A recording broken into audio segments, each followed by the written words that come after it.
What's up? It's Mike Mal, and you are listening to the Athletor Podcast, where we dive into the processes, mindsets, strategies of some of the most successful athletes and coaches from all walks of life.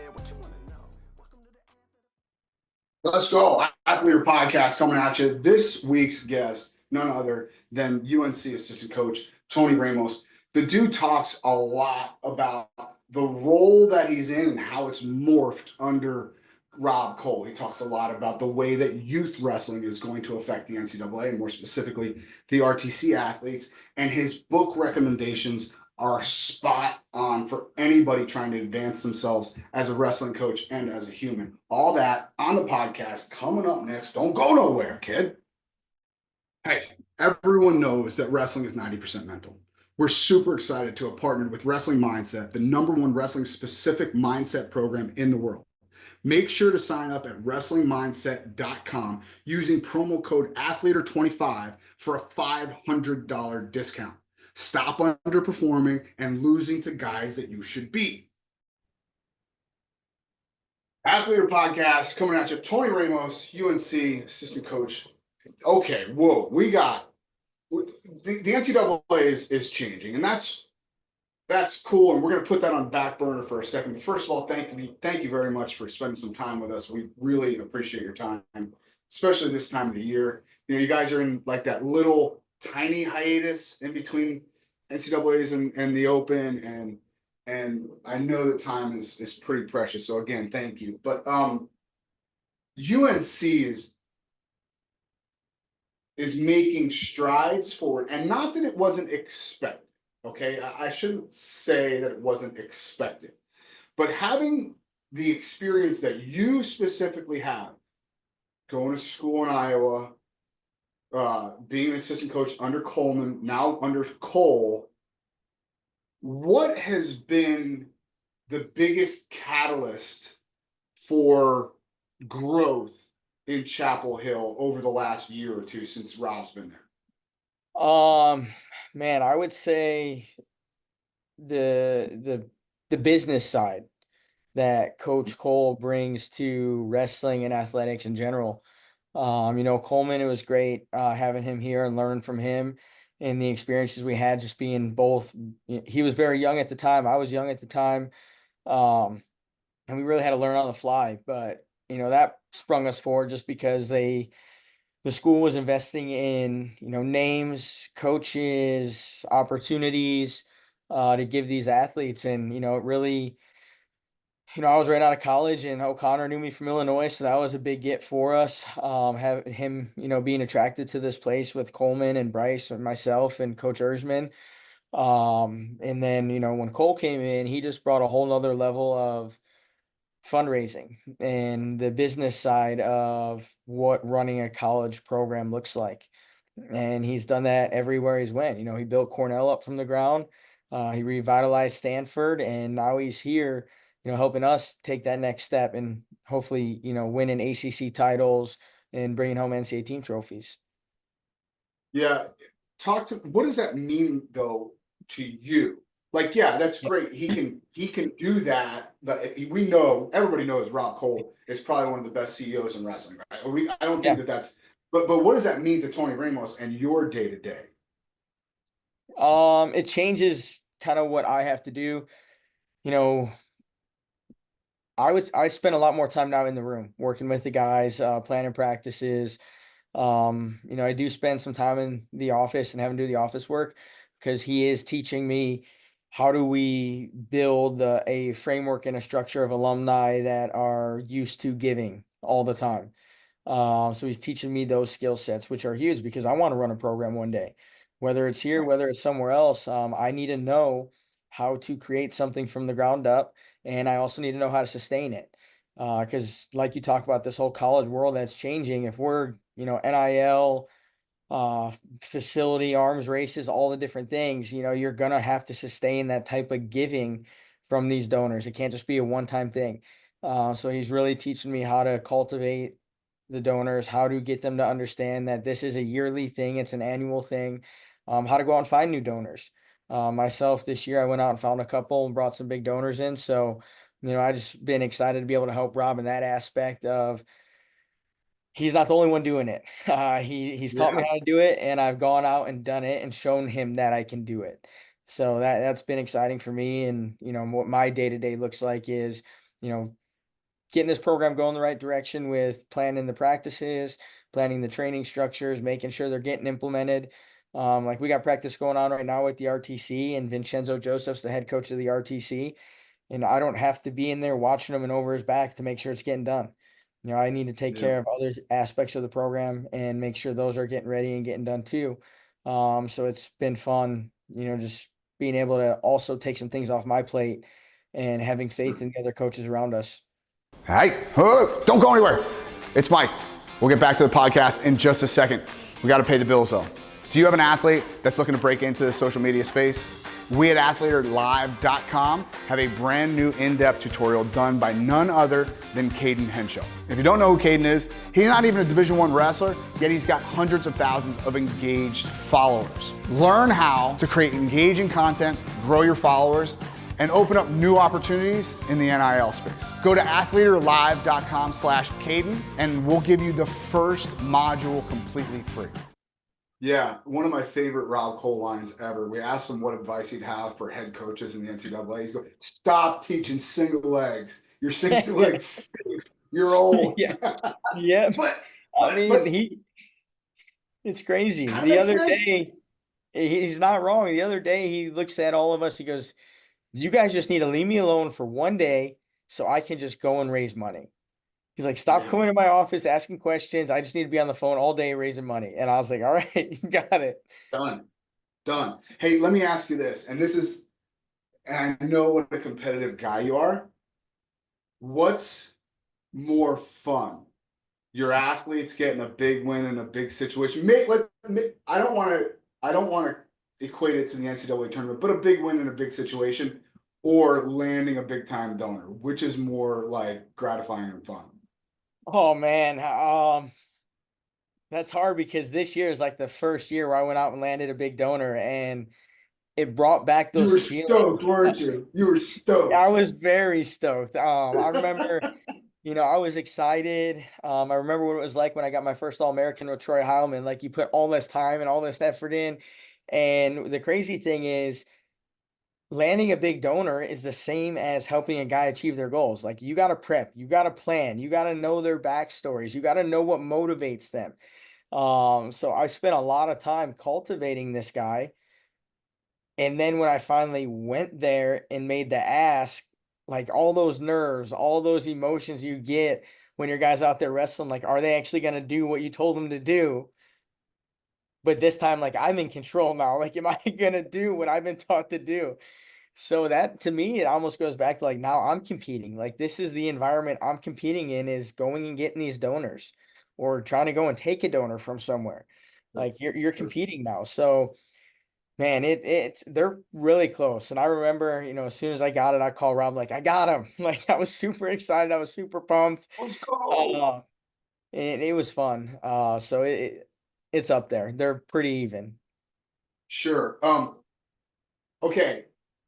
Let's talk about the NCAA landscape as it sits we're in April right now. This probably won't come out till May, but as it sits in spring of 2025, I'm hearing rumblings of they might back off of that 30-man roster cap a little bit. Which is like, dude, there were people that left schools, like maybe not starters, but like kids that have left schools, uprooted their lives again. And now they're going, man, maybe we'll back off of that. And it might be for a year or so, just as a mainstay. But what are you hearing in terms of this 30-man roster cap? We're still prepping for 30. I'd be very surprised if they back off. I know that Judge Wilkins, like right away early on in the finalization trial that they just had, whatever they call it, kept bringing up the roster sizes, and the other one she kept bringing up was classifying everyone forward into this lawsuit, that they should still have the option to sue if they want to. They just automatically aren't part of the settlement. The one place that the NCAA was okay with changing some of the wording was the second one, and they're still doubling down on the roster sizes. I've seen some of the briefs and some of the stuff they've submitted, and it kind of goes to exactly what you're saying. They're like going back now would be even harder because of Yeah. all the kids that have been cut from places and the conversations that have Yeah. happened with coaches or went in the transfer portals and left their schools. There's things people don't even think about. Like for us, we ordered gear a whole year in advance based off of a 30-man roster. Yeah. There's a lot of things that go into it because this is what we've been told for a whole year where like, yes, we can figure all those things out if we can keep these kids, and it'd be great to be able to keep these kids because, the ones I've met with and what I have told a lot of them is, yeah, this is hard for us, man, but it's harder for you because this is your life. Like, it's hard for me to have the conversation. I have to cut the kid, and especially if we Sure. really like them, and the only reason we're cutting them is they're just not good enough. Um, Right. but this is their life that's getting turned upside down because they might want to stay at that school and get that education. And now, if they want to keep wrestling, they can't stay at that school and get that education. So it's very hard for them. It's tough conversations for us, but I just every time I go into it and I'm preparing for them, it's like, hey, this is much harder for the kid than it is for me. What I'd assume, and correct me if I'm wrong, I assume that UNC will be participating in the revenue sharing. Is that correct? We are participating in rev share. I don't know. I don't think wrestling's going to get any. It's Mhm. just depends on how the school wants to divide all the money. Obviously, you're going to get your basketballs, your footballs, maybe some baseball. Is We basketball big are, there or no? yeah, I don't know. A little bit. A little bit. With what's going on with football right now, there might be some conversations on which one's bigger. But Fair enough. we have a lot of good women's sports too. We have a really Mhm. great women's soccer dynasty. We got really good lacrosse. So we understand if we're not going to get a piece of that rev share that with UNC and the way their athletic programs are, there's some dynasties there. So that goes on us to go and find other ways to make it happen. So to the best of your knowledge, how is and I understand that it's Yeah. institution by institution. How are a lot of these decisions being made? Is it just simply the best teams, or is it the best GPA? I don't know. Is a lot. I'm sure a lot goes into the decision, but is it basically just the best teams on campus are going to be able to take part in this rev share? I think it really comes down to the ADs have to sit down and decide on how they want to share that money. And the first one they're going to look at is what's going to bring us in the most money. Mm, Everyone knows it's football. If you get in the college right. football playoffs, you're going to make up that 20 million salary cap that we have to distribute in the rev share. So they're going to put as much probably as they can into football. And then basketball is another big one because it's huge here at UNC. And our baseball program's really good. Our women's soccer program's really good. Lacrosse is always good, men's and women. So, it's going to look at who brings in money, who brings in revenue. You're probably going to look at how big is the sport at the university. You're probably going to look at what type of fan and alumni support those teams have. And I would say, that's where they're going from there. It's not easy for an Mhm. AD. I know they're having to make some really tough decisions, and a lot of they're probably getting guidance from, business office and chancellors, and the board of trustees and alumni that are giving money, trying to sway their decision of, hey, this is how you should distribute it. But at the end of the day, the AD is going to be the one that has to really sit down and decide how they want to do it and, what they're going to use to do that. Um, okay. What can now? I can't imagine that many college wrestling programs are going to be able to thrive from the money that they get from revenue sharing.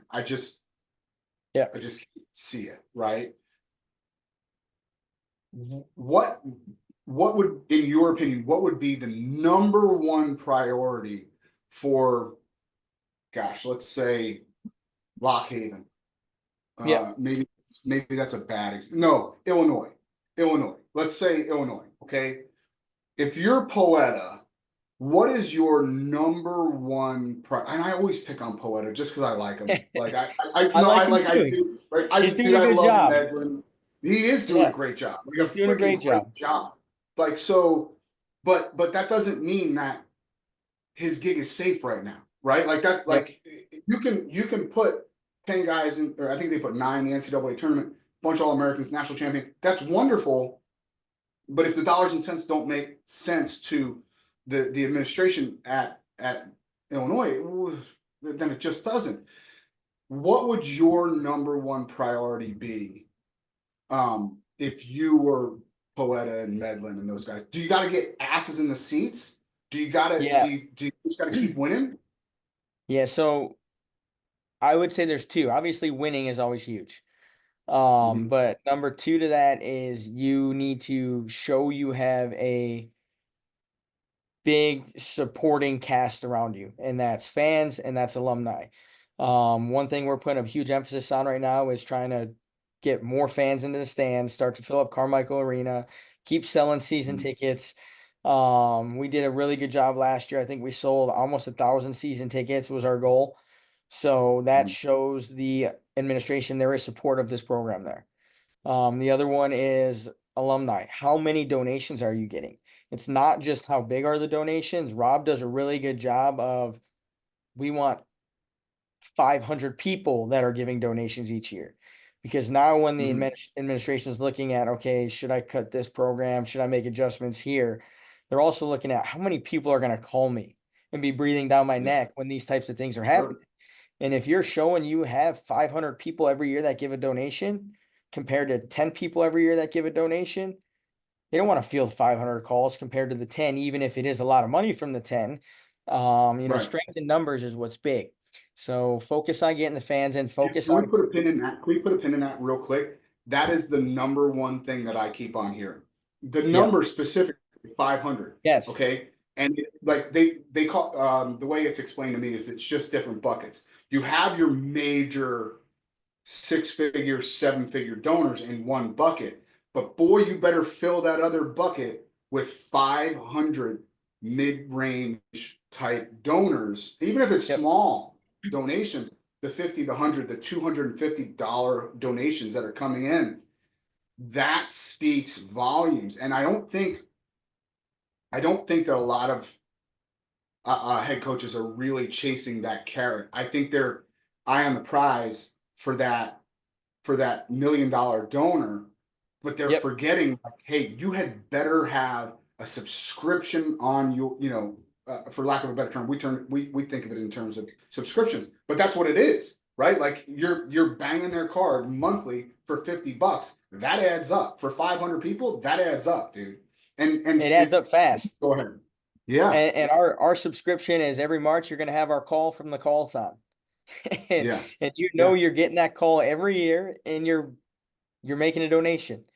right. So that's the big one we do, and that's to really show that strength in numbers. We did a good job this year with the season tickets. It was the first year we were allowed to sell tickets, and we went and we pushed them hard, and we want to keep growing that. Even if you're an alumni that lives in California and you can't make any match, Mhm. it's huge for you to buy a ticket because it's Right. showing that people support Carolina wrestling. Or, if like you said, if it's Illinois, that's showing they support Illinois wrestling. The other one that we're, really focusing on and we're starting to build it out is the youth wrestling in the community because the schools want to cater to what's around them also. You say basketball, it's huge down here, but so is high school basketball and youth level Yeah. AAU basketball. So we have to grow from the grassroots up. I don't think there was any middle school wrestling when I got here. Not many middle Mhm. schools have them, so we're really starting to grow the youth clubs. The Raleigh area is getting really big. Zach Zavatsky has a club down here. Raw has a club down here. Uh, we have our kids club. NC State has their kids club. So it is starting to Mhm. grow. And we had a guy named Matt Hickey who's done an amazing job of taking all the best kids in North Carolina and bringing them together to train and to compete on teams all the time. You probably have seen NC United a lot Yeah. lately, and he's really pushing Sure. hard, and it's helping grow Carolina wrestling, and it's making a big difference. They've won a couple dual tournaments. They're doing a really good job of getting all the best kids in the state to train together, practice together, compete together on the same teams. So Matt and the guys over at NC United are doing a great job with that. I think Mike Machiavello is part co-founder of that and part of it. And man, it's taken off, and we're excited for it. Yeah, I think that that's a piece that definitely gets neglected. Is like, first of all, yeah, you have to cultivate a culture of wrestling at a young age. Like that is important. I think people get that, but I think what's missed on it is there's a lot of money in youth wrestling. There's a There's a lot of ton money. of money. There's a lot of money in youth wrestling. And if you can somehow, and a lot of clubs have been doing this for years, but they just haven't been doing it in the way, a lot of the smarter RTC coaches are now starting to do it. It's a pay to play model, right? Like, I mean, it is what it is, right? Like, baseball doesn't expect to get coaching for free. Neither should wrestling, especially high level coaching. If you got, I don't know that Chenzo actually teaches a kids class, but if you got a Vincenzo Joseph in your kid's room, you're going to have to pay for that, and you should pay for that, and I think what you're going to see is a lot of these RTCs fall on the back of youth wrestling. And I think that's a good thing, right? Because these parents are more than dude. Tell me you want to know how much my daughter's gymnastics costs? It's embarrassing. It's You don't have to ask me. My kids play hockey. Dude, forget it. Hockey is My kids play hockey. I get it. Holy smokes, dude. Like, they hit me with the bill for gymnastics one. I'm like, did I break something? Good Lord. I mean, but that's what it costs, right?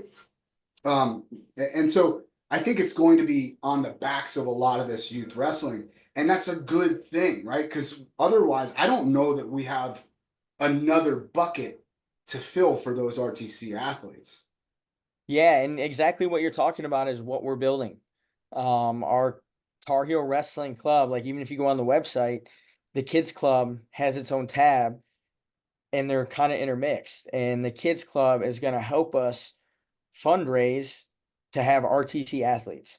And these RTC athletes are going to come, and they're not going to coach every night. Max Martin's the head coach of the kids club, but they're going to pop in. They're going to be there maybe once a month, and be around with the kids, or maybe go on one of the tournaments with the kids, or a travel event.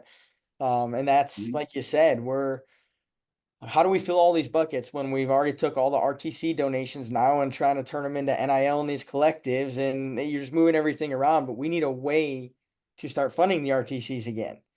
And we can't just keep going and asking more donors for more money. Start a kids club. Let's use the kids club. And heck, I know Izzy and Young Guns and how much money these kids clubs make. They could fund an RTC easily if they wanted to. No problem. Yeah, I mean, there's $250,000 a year just in kids club money if you do it right, and I think people are starting to wake up to it, right? Like, Lee Roper, I spent the last weekend with Roper, and he's like, "Oh, we're amping this thing up." Like, that is like, because he has to, right? Like, because you can't just keep your hand out to Chad Richardson and say, "Please more, please more." It doesn't work like that anymore, right? Like, it's just, there's just so much that these major donors can give. And I think we're at the end of that rope. Okay, let's switch gears to the portal. Yep. It's dizzying. It's dizzying right now. It is portal season. Rob is not taking the same angle as some other people on the portal in the past, but he also hasn't ignored it. What is your thoughts on what this is, what it means for wrestling? Whether it's good or bad, honestly, is irrelevant. It's irrelevant. With people that talk like, "Oh, this is terrible for the sport," it doesn't matter. This is the world we live in. Okay. So what are your thoughts and how do you approach the transfer portal? Yeah, I mean, I think we just need to call it what it is and call it free agency. Right. It's a free agency window. And I know a lot of college athletics at the higher ups, we don't want to start talking about it being professional sports or calling it anything close to professional sports, but we're pretty much there. We know we have these portal windows. We know, and the hard part is we thought it was going to slow down. I honestly probably thought, it'd level out, it'd start to slow down, but if anything, this year just showed us it's going to pick up even more. Mhm. And it's mind blowing how many people go in there, and you're having to re-recruit, or you're having to, you know, change the way you recruit. And I think that's kind of what you were getting at a little bit is Rob Yeah.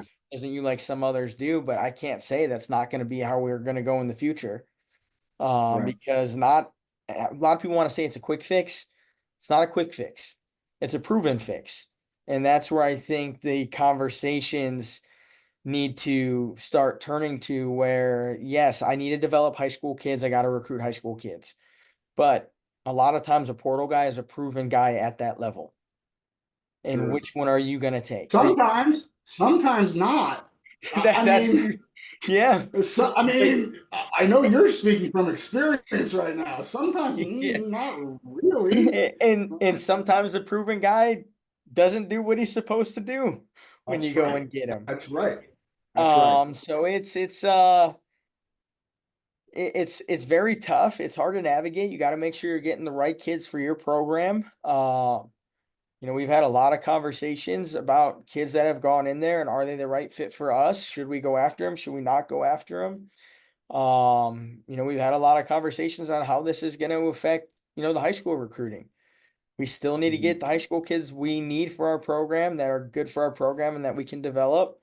But there's a lot of you talk about all the different buckets in the fundraising and money. Now there's a lot of different buckets in recruiting because we got this 30-man Wild to roster me. limit. That's so wild to me, Tony. I'm sorry. I gotta cut you off. It's so wild that a kid can have 2 wins. 2 wins. And you Yes. gotta re-recruit them hard. Not just a Yep. little, hard. Yep. And it's not even that piece though. The piece I don't think people are thinking about is the roster limit size now.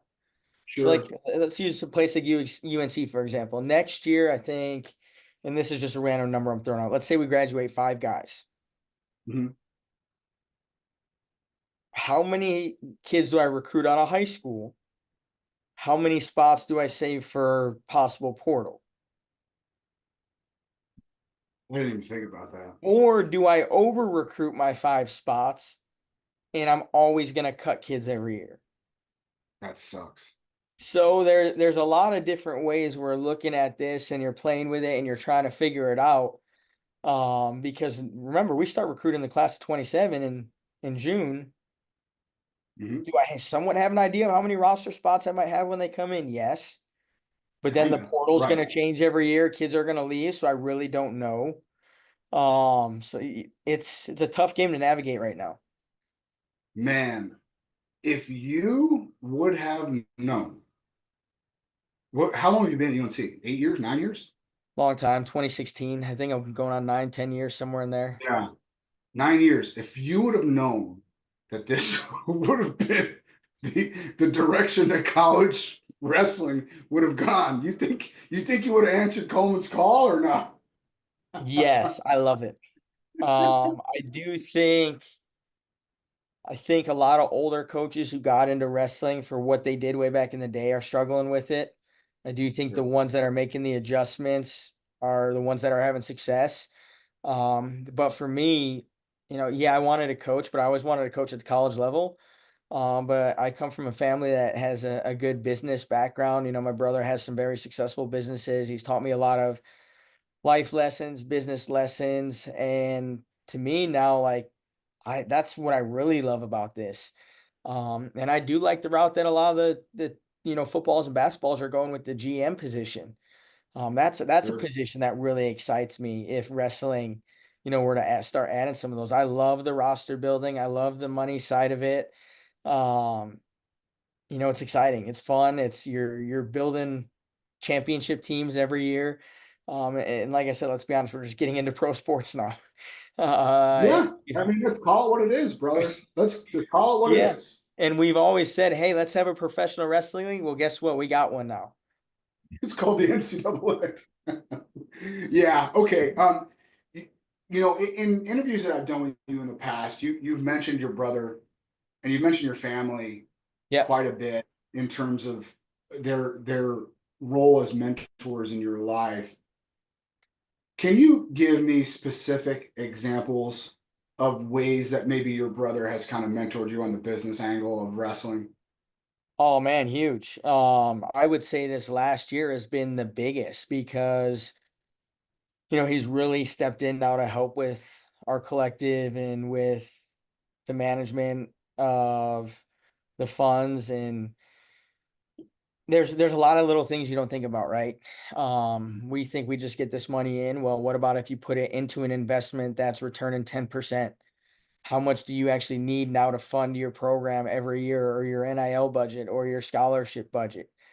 So those are a lot of the conversations we're having. Hey, if you get me X, Y, and Z, I can put it into a fund that's going to guarantee a return of 8 to 9% every year. Right. And here's what your budget's going to be that you're guaranteed working with. Um, even just having a cut guys, sitting down and having those conversations like, hey, how do I do it? Like, but Yeah. this is the real world. We do this every day when we have to fire employees, or when we have to, you know, pick a certain person we're going to use for a job until the other bids they're out.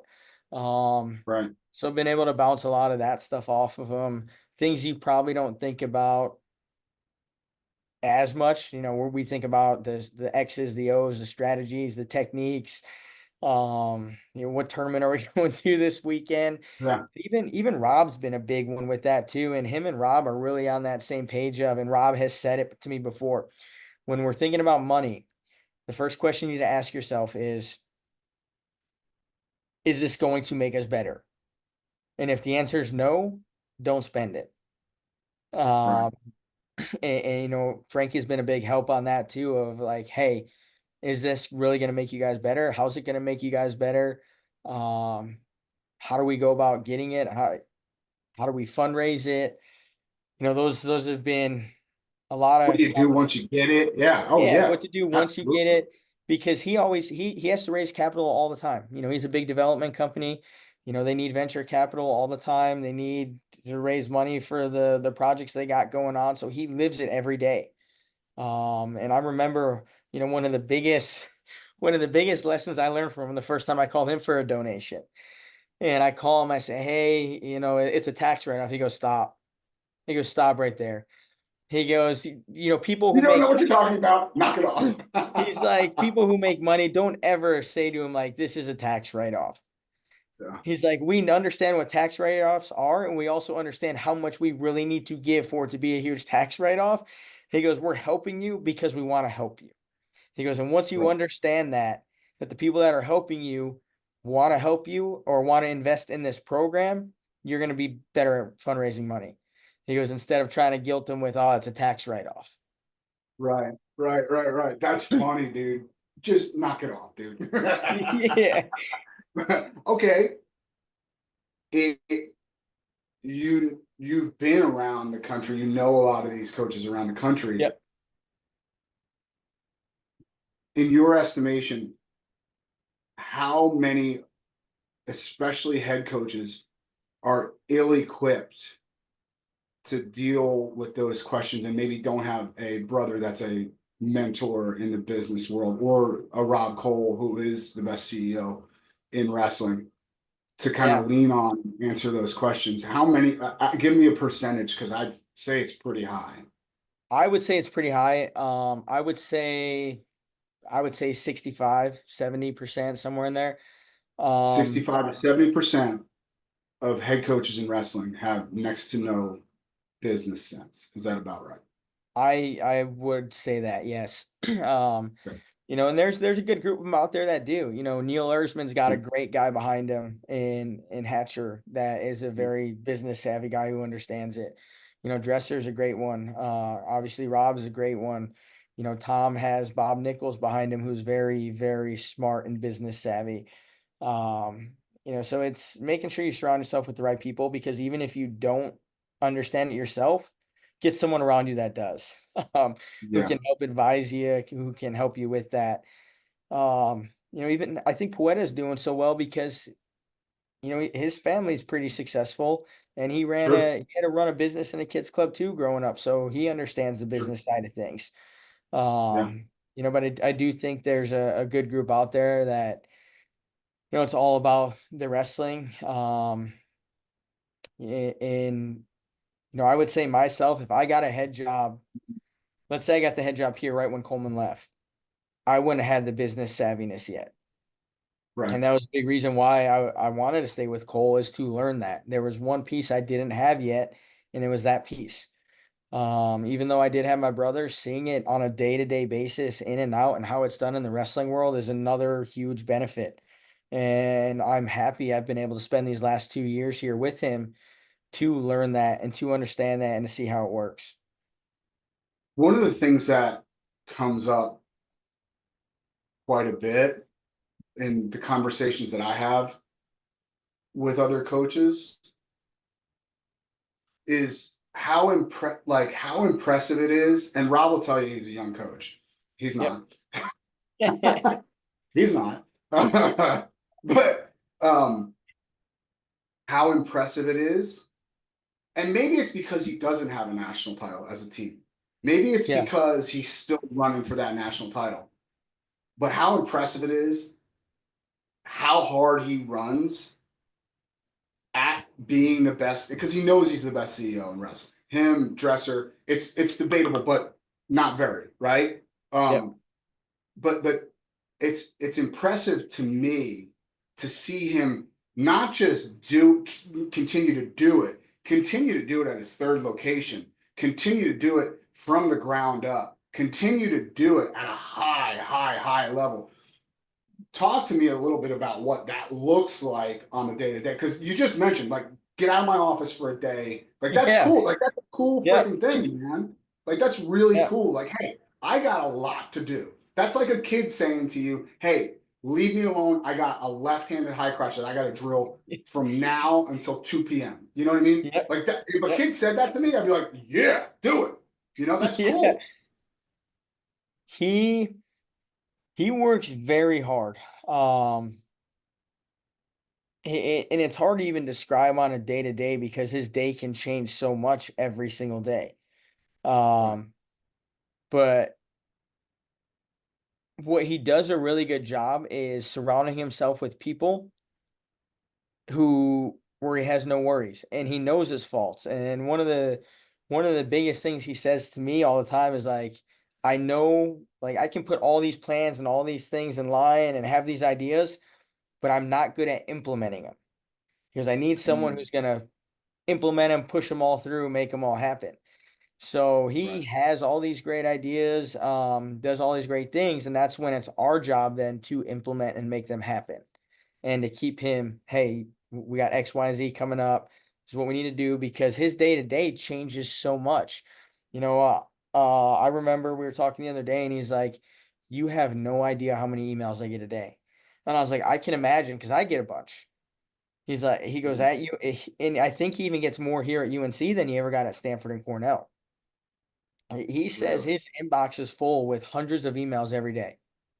And he needs, he wakes up early in the morning, starts with his emails. And I know he starts with his emails because I'll wake up at 7 and I'll already have emails from him or be copied on emails he sent out. So he starts his Mhm. day out going through his inbox, making sure that gets cleared out, answering emails. That's one thing I will say about Rob is he always answers everyone's emails. Like, it Yeah. doesn't matter who it is, which person's reaching out, even a recruit, like, he's gonna give you an answer. And he's gonna be honest and he's gonna be straightforward with you. You might not like his answer, but you're gonna get an email back. Yeah. Um, then he comes in and we kind of sit down and is there anything we need to talk about? And every day we don't meet, but if there's things we need to talk about, we'll come in, we'll have those conversations. And then right away he's getting to work on, and he's been nonstop about his alumni boosters email list server. making sure those are cleaned up. He's very diligent, and it's very important that he has the right phone numbers, the right email addresses, the right addresses. He's been working on this thing for 2 years Right. because He that's told his he that's said his it was a baby. That's mess when he big. first got there. Yeah, he Yeah. said it was an absolute mess. And that's like that is his playbook. He needs that stuff to do his job, because if Sure. he's not connecting with the right people and has the right numbers, he can't go and do what he wants to do. Right. Um, and anytime, let's say a donation comes in, even if it's $50, he's calling. He's saying thank you. He's writing a handwritten letter. He's finding out what your connection is with the program, and he's going in the community and he's bringing people in that have, been around that I've seen for 8, 9 years, but I've seen him now more in 2 years and talked to him more in 2 years than I ever did the 8 years I was here with him. Mhm. Because that's just who he is. He's gonna find a way to get you attached and associated with Carolina wrestling and how you can help out Carolina wrestling, how you can, improve the program, because, everyone can help in some type of way. Sure. Practice, he comes into practice. He runs, maybe once or twice a week, but he's always in there. And the crazy thing is I think I'm on my phone a lot. That dude is on his phone nonstop, whether it's Mhm. talking to alumni, donors, or recruiting, because those are Mhm. really his big three babies, are the alumni connections, the donors, and the recruiting. And I think what a lot of people forget on the alumni side, it's not just the donations. He's creating mentorship opportunities for athletes, or he's helping find Mhm. jobs, or he's helping people get internships. That's another big piece to him, is he wants to help you not just in your wrestling but in your career. So he does a lot more in a day than people probably think outside of just the wrestling. Sure. That makes sense. Okay, so I want you to talk to the assistant coaches out there right now. Yeah. How do you deal with a guy like Cole who does have these overarching long-term ideas? How do you discern which ones are like, because so I know for a fact that I've been in positions with guys above Yeah. me like that, and like I turn into, sometimes I'll turn into like my cousin Vinny. I'm like, you were serious about that? Oh, okay. But they were, and I should have known that. So Yep. how do you discern, like, okay, he's just kind of like talking shit, or like, oh, this is an actionable item. I need to get this done ASAP, or at least I need to put the wheels in motion to Yep. create this ASAP. So I would tell every assistant coach, when you get a new coach or you get to a new place, you need to listen to everything he says. And it's everything, the little things, everything. And my perfect example to this could be, Rob has a saying, just freaking do it. I'll go and ask him a question. He'll write down on a piece of paper, JFDI or whatever it is. And I'm like, Yeah, he's like, just go and do it. But then I'll come yeah. back with it done and he'll give me, hey, I didn't like X, Y, and Z, or man, and this is a big one. Him is like, where's the foot? Where's the foot on that? He loves our foot, the logo, the Tar Heel foot. Mhm. So even though he acts like that's not important, I know it's important. I figured it out from day one. So then it goes and changes when I'm doing things in the future. I know what's important to him. And when you're talking to your coaches or your head coaches and they're giving you advice and they might be joking around, you need to be able to read through the lines of what really is important to them. So now when you get into year one, year two, when Rob starts giving me this list of here's X, Y, and Z of what I want to do in the year, I know what's important to him. So then I can start to prioritize. Okay, he gave me a list of casino night, golf outing, fundraising tickets, t-shirts for donors, X, Y, and Z. All right, now I need to go and decide which ones are important. Well, I know he likes to take care of our donors. So I better go and make sure that gear's ordered. Okay, I know the golf outing's not till October. It's not such a priority today, but it's something I got to start working on and keep on my radar, and also keep reminding him of, hey, we've talked about this golf outing. Here's what I've done. What else do we need to do for it? So it's really figuring out, like I said, your person you're working for, what's super important to them in those first couple weeks, and then taking all those mental notes, or whether you have it down in a piece of paper or whatnot, to make sure you're getting it done. Um, even if he goes to me and says, just go freaking do it, I know it's getting done how he wanted it done. Not how I wanted it Sure. done, but how he wants it done. Yeah, that might be some of the best advice that we've heard to college assistants in a very long time. Joel Shaw, before we get to our sprint, what do you got? Anything else? Bring it home. Let's bring it home. The man says bring it home. We're going to bring it home. Don't think about these answers, Tony Ramos. You're just firing away now. Shooting from the hip. Old school style. Here we go. All right. What's the best wrestling shoe of all time, Tony? Oh, the Rulon's the best one that I've ever had of all time, but I'm a Nike guy now, so I gotta go. I really like the Colat, the second one they made, not the first one. Yeah, the second co-op. Dude, I had a pair of those. Somebody jacked them from my club. So pissed about that.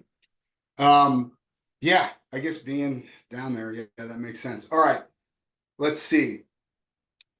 If you like all the stuff that we talked about, whether it be the financial stuff, whether it be the recruiting angle and how that's changing, is there a book recommendation that you can give to some of these high school or college coaches? There we go. I love it when they come out with props. You gotta love that action. All right, I got 3 of them for you. Okay, Number 1, let's go. I like it. the I can't Athlete see the. Bible. Okay.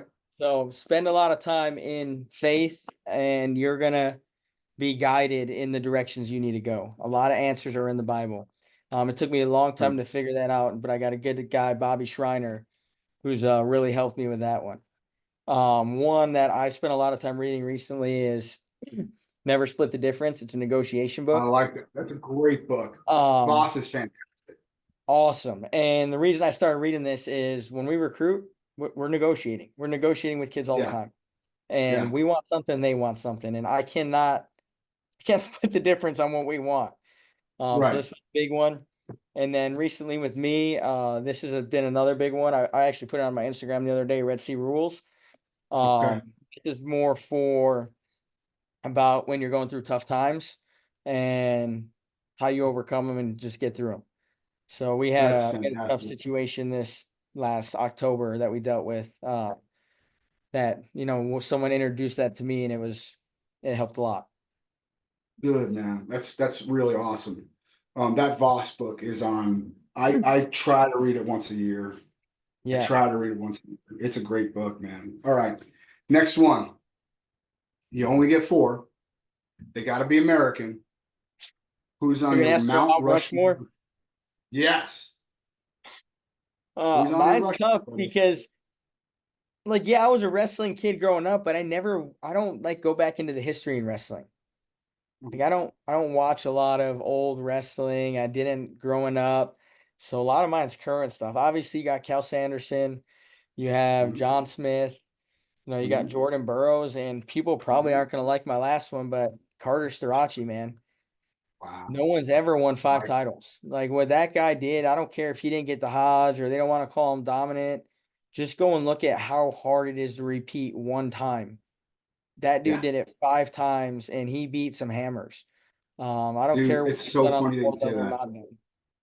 No, it's funny that you say that because I did this interview with some woman from like the Brazilian jiu-jitsu world, right? And so she's she's texting me before the interview, and she's like, "Well, what about this guy Figueroa who didn't win again, and what about this guy who didn't won last year?" I'm like, doesn't that say more about what Carter Starachi did? Like, doesn't that aren't you proving